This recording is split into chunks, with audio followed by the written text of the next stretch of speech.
I want to sincerely talk to Facebook advertisers. You see, one of the habits that most advertisers, even me included, have formed so far is the habit of allowing money to finish in your ad account. It could be because you are testing more adverts, which will require you to add more money because now you are going to be spending money testing different ads. So the money that is in your ad account now finishes and your advert says payment error. You see, if this is happening in your advert over and over again, is going to kill the conversion of your ad. Listen, I'm not telling you what I have not tried. In fact, sometimes I blame myself for allowing money to finish on my ad account because at the end of the day, you just find out that, oh my goodness, this sweet conversion that was coming in just died just like that. And there is nothing so bad you did. You just allowed money to keep finishing in your ad account. It keeps funding, it keeps coming back.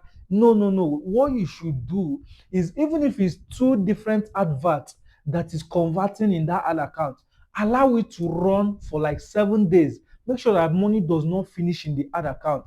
Listen, it is better to have 2 to 3 converting adverts and you allow that advert to run smoothly day in, day out, than to have 5 different ads, 10 different ads you are testing, but money is finishing, you are adding back, another one is finishing.